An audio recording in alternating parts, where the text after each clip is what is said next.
이번 이야기는 실화 구막사의 병사들 상편입니다. 저희 부대가 생긴 때는 1963년 어느 겨울, 원래 모 부대에 있었던 곳은 대구였으나 전방의 물자 지원 등을 부족하여 그해 겨울 강원도로 이전하게 됩니다. 그리고 강원도는 지형과 기후 등의 그 영향으로 인해서 웬만한 곳이 아니면 거의 구막사, 즉 여기서 구막사, 신막사의 개념은 흔히 구막사의 경우 단층으로 이루어져 약간의 리보넬링만 통해 만들어진 막사를 말하고, 신막사란 말 그대로 요즘 흔히 말하는 4층에서 5층으로 이루어지고 최첨단 시설을 갖춘 막사를 말합니다.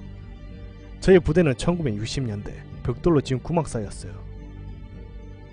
단층, 일부 건물의 임시 건물이라 하여 거의 컨테이너 수준의 임시 가건물을 GP로 사용했죠. 처음 자대에 배치되어 레토나, 그러니까 집차에 타서 경례를 받고 부대 같은 곳에 들어섰습니다. 자, 내려라! 여기가 너네가 지낼 자대란 곳이다! 여기서 또 어디로 가는 겁니까? 다른데? 아니? 중대가 가까워서 그냥 걸어가면 돼.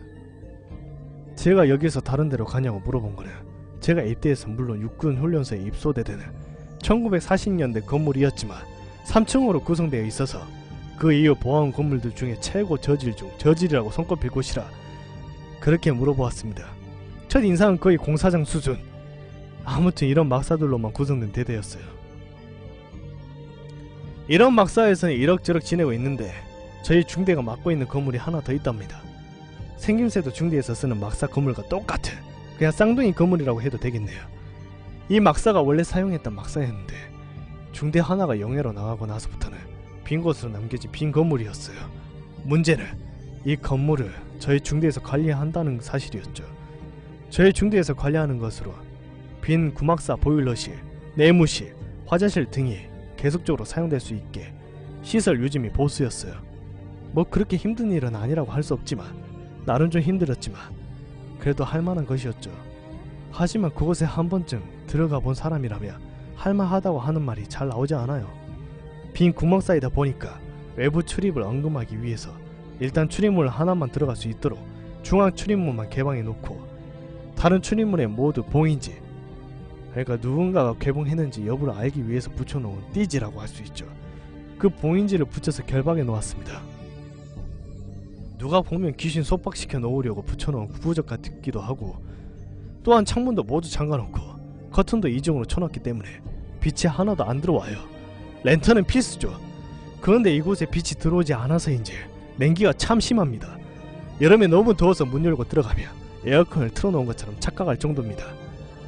그리고 이곳에는 모든 시설들이 전 중대가 떠나기 전 그대로 유지되고 있었습니다.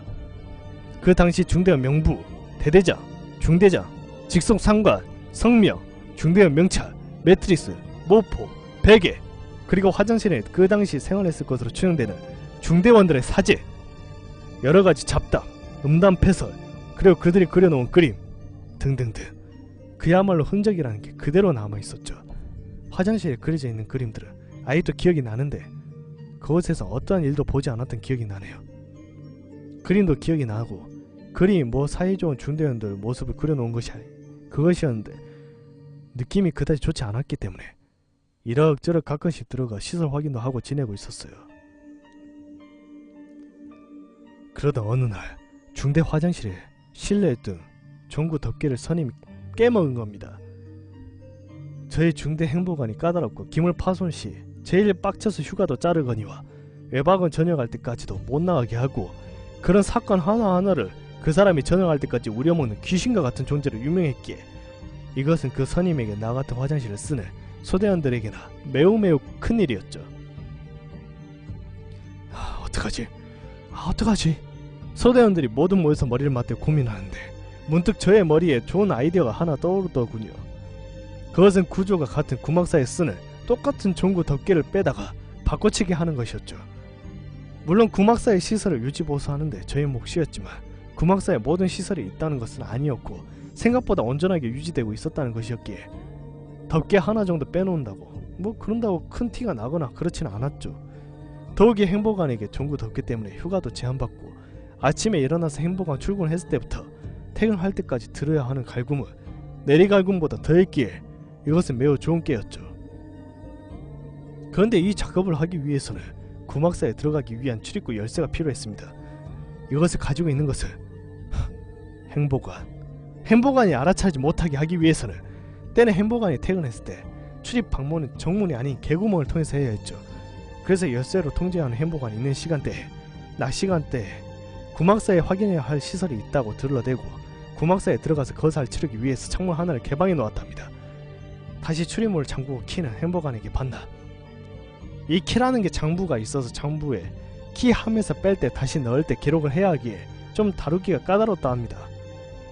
이제 가서 가져올 일만 남은 거였죠. 행보관이 퇴근할 때를 기다려야 하기에 일과가 끝나고 개인 정비도 하고, 하지만 소대원들과 저의 눈과 귀 모든 신경은 온통 행보관의 퇴근에만 초점이 모여져 있었습니다. 해는 지고 저녁 7시간이 됐어야 행보관이 퇴근을 하더라고요. 그리고 행동 개시. 모두가 구막사로 갈 수 없었기에 막내였던 제가 혼자 신속하게 다녀오기로 했습니다. 모두가 이동한다면 사관에게 보고를 하고 이동해야 하고, 이럴 시에는 사관을 통해서 행보관의 귀에 사건의 추이 등이 들어갈 수도 있기에 손에는 사제, 손전등 하나를 쥐고 냈다 달려 낮에 열어놓았던 창문이 있는 곳으로 향했습니다. 뛰어서 그런지 원래 음기가 충만한 곳이고 빛도 안 들어오는 곳에 들어가려고 해서인지 심장의 고동이 귀에 미친듯이 들려오더라고요. 하지만 피해갈 수 없으면 즐기라고 했던 말이 있듯이 저는 창문을 조심스럽게 열었습니다.